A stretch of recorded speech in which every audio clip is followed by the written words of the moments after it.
So the first comments that we always get on videos where we do a price breakdown is, I could never sell that for that price in my area. There's no way somebody would pay me that much money for that piece of work. We hear it in comments, we hear it in DMs, and really everybody's asking the same underlying question. And that question is, does price vary by location? And I mean, sure, yes, price does vary a little bit by different locations. And really, there's two main factors when it comes to this: median income in your area and demand for certain items in each location. So median income really does vary a lot based on where you live. A quick Google search will tell you what yours is. So when we say median income, what we mean is if you lined everybody in the United States up across in one line and you put the poorest person on one side and the richest person in the whole country on the other side, and you started narrowing them down one by one, going poorest, richest, poorest, richest, poorest, richest, until you got to the very middle person, that is what your median income is gonna be, is that person's annual income. It's a method that a lot of economists and statisticians use as a proxy to tell how rich or poor certain areas are. The median income for the United States is $56,500 per year. So if the median income in your area is above that, then you're living in what would be considered a richer area. And if it's below that, you would be living in, I guess, a poorer area. So that's one half of the equation. And the other half of the equation is the demand for certain items in different areas. For example, you are gonna get a lot more money for, say, a cornhole board in a college town than you are in Manhattan, where they don't even have backyards big enough to play cornhole. And you're gonna get a lot more money for, say, a winter coat rack in Minneapolis than you would in Hawaii. So yeah, price does vary based on locations. I'm sure there are a lot more reasons than that, but those are the main two that we've seen so far. But in all reality, if you're doing a woodworking side hustle, those two things shouldn't really matter because you're not trying to sell to the masses. You don't have the time to mass produce all of those projects and sell to everybody.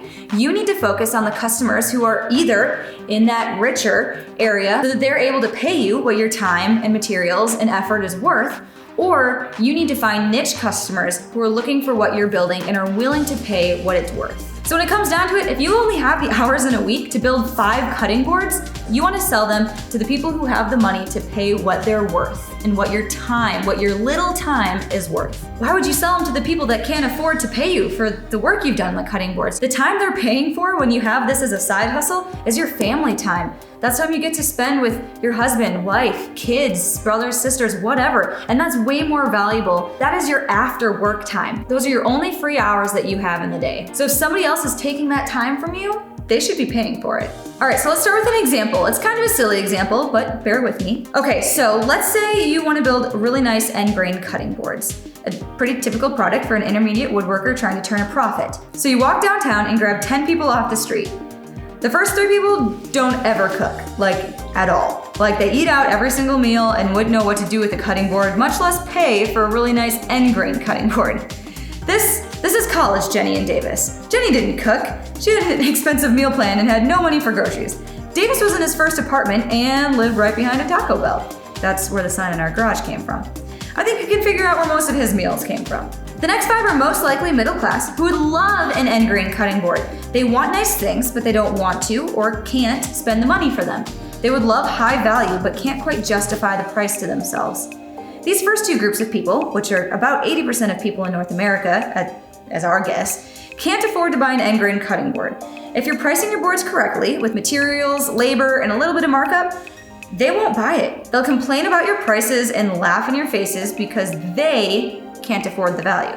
These people want Walmart and Target prices and quality. You're not gonna beat these multi-billion-dollar businesses in the quality for money area, so don't even try. These are also the people on Facebook Marketplace. So these are the people on Facebook Marketplace. The average North American on Facebook Marketplace can't afford your items.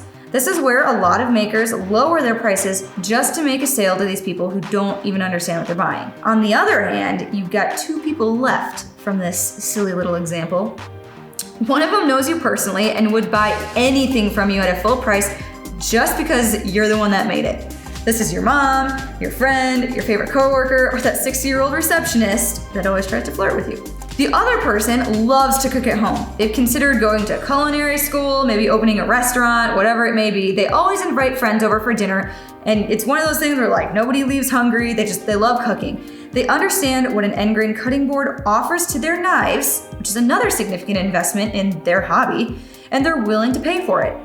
This is your white whale. This is the person you should spend time hunting for. It takes just as much time and effort as posting a good-looking Facebook Marketplace ad, and they'll pay full price without haggling you or making fun of you for your prices, and probably want a few custom features which will make the cutting board way more fun and satisfying for you to make. And then 2 weeks after delivery, watch their friend call you asking for one just like the one you made then. Now your Ferris wheel is starting to fill up and a line is forming. So basically where we're going with this is focus on selling to these last two people.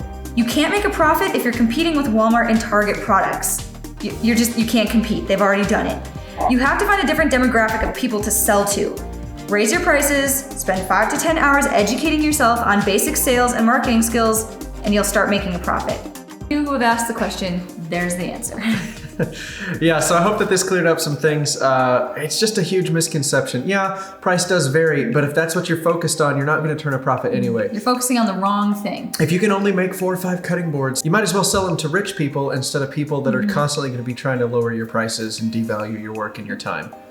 Yeah, don't let the masses dictate your prices. You should be the one to set your prices and let other people jump up to them. That's how Nike sells $600 sneakers. That's how Apple sells $1,000 iPhone. I mean, look, this iPad, it was what, $1,300, and it only probably took $400 or $500 to make. But they made a big profit on it because they set the price and everybody else justifies it. Because they all want it. I'd rather have higher prices because my time is more valuable and let the customer figure out about how they're going to justify paying it. So if this is exciting, you learned something and you want to learn how we close deals and sit down with customers and go through the whole negotiation process of how much something is worth, take a look at our programs. It's the first link down in the description. It's no fluff. It's just an extraordinary amount of detail and step-by-step instructions on how we close deals, how we approach customers, how we follow up after the sale, all that kind of stuff. And pricing formulas, we cover a lot of that too. All that good stuff. So hit the like button if you liked it, leave a comment below, and subscribe. Thanks, guys. Okay, bye. Okay, bye.